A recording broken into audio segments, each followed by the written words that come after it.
The lesson is this. Pelajarannya adalah ini. Men, you call your wife your sister. Ya, adalah dipanggilnya.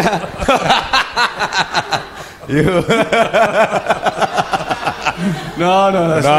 Pelajarannya yang kita dapat. No, first one, looking for beautiful wife first. Just now I say, Yeah. you have beautiful wife also become problem. Yeah. So, the rest no need to say. It's too Okay. deep for him. Friends, this is what God wants to say to us. Ini yang Allah ingin katakan kepada kita.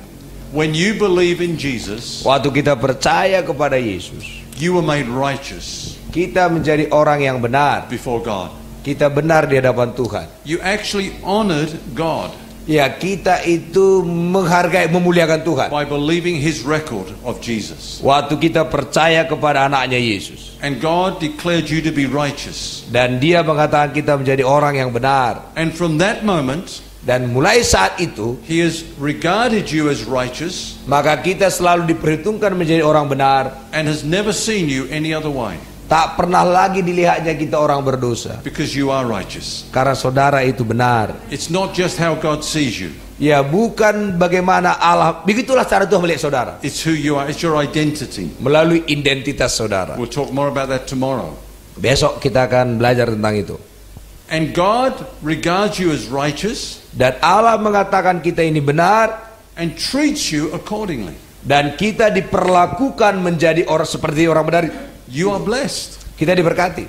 You are blessed because your sin is never imputed to you, Kita diberkati karena dosa kita tak pernah diperhitungkan kepada kita. but righteousness is imputed to you. Tetapi yang diperhitungkan kepada kita, semua kebenaran Yesus diperhitungkan kepada And kita. because you are righteous, Dan karena kita benar di hadapan Tuhan, you are qualified for every good thing. maka kita masuk syarat buat semua yang baik dari Allah. All the riches of God's grace Semua kasih karunia kekayaan Allah itu kita layak that were menerimanya. purchased for you at the cross. Itu sudah dibayar semua di kayu salib. It's all paid for. Dan sudah dibayar lunas. Amen. Amin. Beware of the leaven of the Pharisees. Ya, jadi hati-hati dengan para Farisi, Pak Kosong dan sebagainya itu. The Pharisees will try to get you to pay a price that has already been paid for. Karena orang-orang Farisi itu, pengkhotbah-pengkhotbah itu akan selalu mengajarkan saudara supaya engkau harus bayar apa yang Yesus sudah bayar. Amen. Everything God wants to do in your life has been paid for. Semua yang Allah inginkan dalam hidup kita, Dia sudah bayar. Seek first the kingdom of God and his righteousness, Itu carilah kerajaan Allah dan kebenarannya, bukan kebenaran kita. and all these other things will be added. Maka semua yang dicari bangsa-bangsa itu akan ditambahkan kepada kita. Amen. Amin. Amen. Amin. Okay, we'll open it up for questions. We break off at 6, is that right? Oh ya. So we have some time for some feedback, questions, Oke, ada pertanyaan. Q&A. Kalau pertanyaan gampang Bapak ini jawab. Pertanyaan susah saya yang jawab. What did you say? All easy question he will answer. Ya. Ada the hard I will say. Ya. Yeah. Oke. Ada pertanyaan? So like wow. oh, I think a good teacher, huh? Yeah, good teacher. Huh? Yeah, at the back there. oh, Yeah. silakan. Oke, saya mau bertanya, yang saya tangkap tadi yang dikatakan bahwa kalau kita berbuat dosa, tapi kita kasih karunia, itu yang diperhitungkan. Kalau kita percaya, kita itu yang diperhitungkan. Yang menjadi pertanyaan saya, Pak, apakah jalan menuju kebenaran itu hanya percaya saja atau melakukan perbuatan? Apakah menuju surga atau menuju jalan kebenaran itu harus melalui hanya percaya saja atau melakukan perbuatan yang salah? Okay. You understand what he? No. Okay, what he say? If I have sin Yeah. and then I just believe in Jesus, my sin is Forgiveness already. It's already forgiven. It's already But is it anything I need to do to earn the salvation or to be right in front of God? Yeah. Okay. We have been taught in the past Kita sudah diajarkan dari dulu that when we sin, we have to confess each sin to be forgiven. kita harus mengaku dosa kita, setiap dosa kita itu untuk diampuni. Actually, there's only one verse in the whole of the New Testament epistles that say that. Sebenarnya hanya satu aja ayat di semua perjanjian baru itu dituliskannya itu. In all of Paul's 13 epistles, he never once said that we need to do that. Ya, ke-13 surat-surat Paulus tidak pernah dituliskannya itu. So if it was necessary, then it's a serious omission. Ya, kalau itu memang sangat penting, itu menjadi hal yang sangat serius. So the only one who mentioned it was John. Yaitu Yohanes saja yang cerita tentang itu. And he wrote 30 years after all the other apostles had died. Ya, dia tulisnya itu 30 tahun kemudian setelah nabi-nabi rasul-rasul yang lain itu meninggal.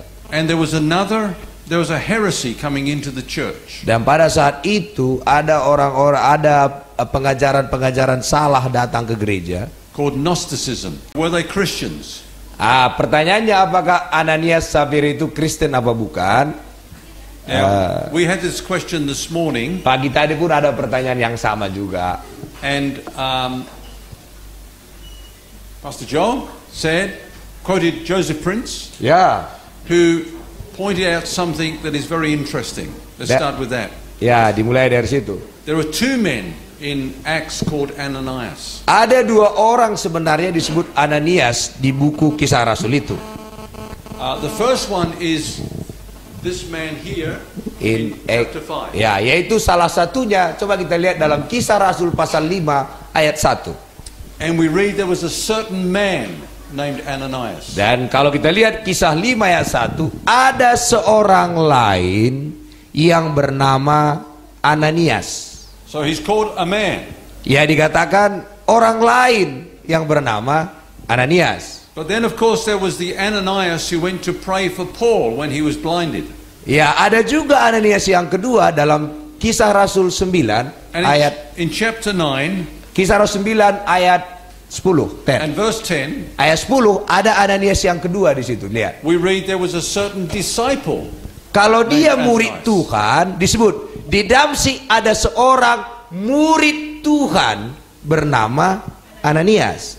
Kalau dia murid, disebut dia murid Tuhan. Yang tadi orang lain. Okay. So one Udah is tahu bedanya. called a man, the other one is called a disciple. Jadi satu disebutnya adalah murid. Jadi kalau dia murid Tuhan nggak disebut orang lain. Berarti yang di Kisah Rasul pasal 5 itu adalah bukan anak Tuhan.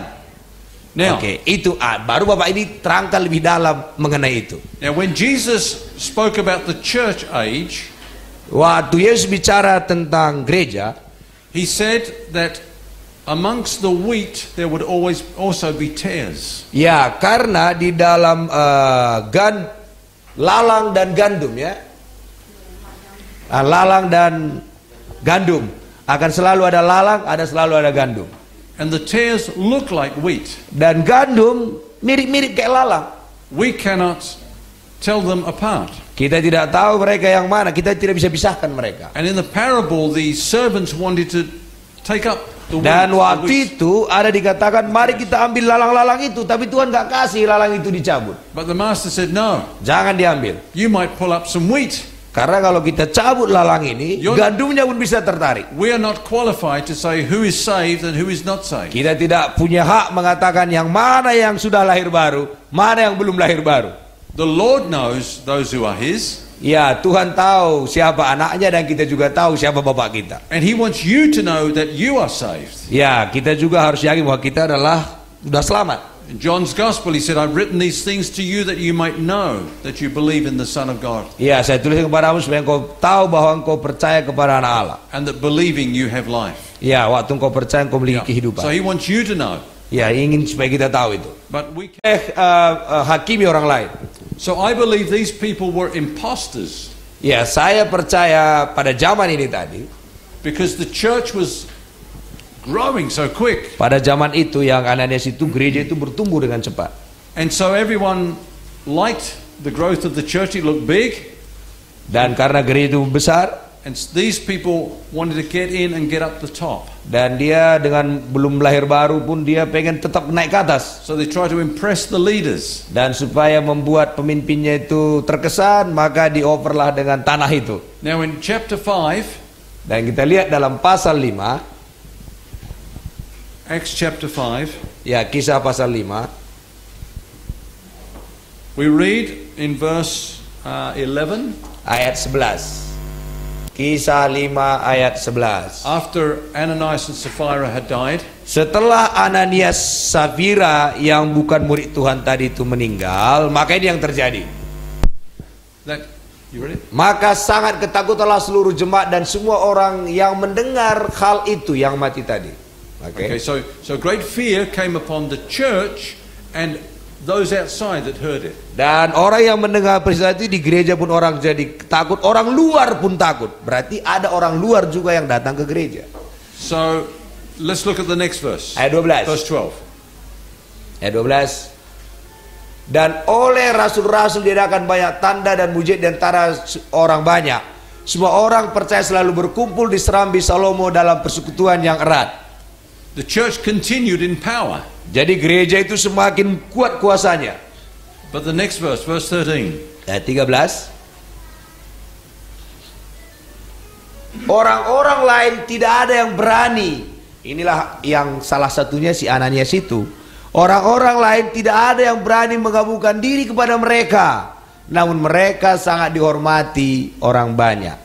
Those people who were like Ananias and Sapphira didn't dare join the church. Sekarang orang-orang yang seperti Ananias Safira tadi tak berani lagi mencoba-coba gereja, pura-pura percaya. The pretend Christians. Ya, mereka itu pura-pura aja di They dalam. didn't dare join the church. Supaya enggak. So did the church stop growing? Apakah gereja jadi berhenti bertumbuh? No, let's look at the next verse. Ayat selanjutnya. Dan makin lama makin bertambahlah jumlah orang yang percaya kepada Tuhan, baik laki-laki maupun perempuan. And so we can see that this whole event did not affect believers. Jadi kematian Ananias itu tidak mengganggu orang Kristen, But the pretenders. tetapi adalah membuat yang kept pura-pura Kristen itu jadi ketakutan. Contoh diantara kita ada FPI gitu, jadi takut saudara ini. Hati-hati, pulang-pulang bisa mati loh. Hati-hati. Okay. Untung nggak ada kan? Itu dia. Itu tadi Pak ya. Oke. Okay. They get it. They get it. Ya. All right. Jelas Pak ya. Oke. Okay. It's time to eat. Yeah. Udah selesai. Break dulu. Oh, how long?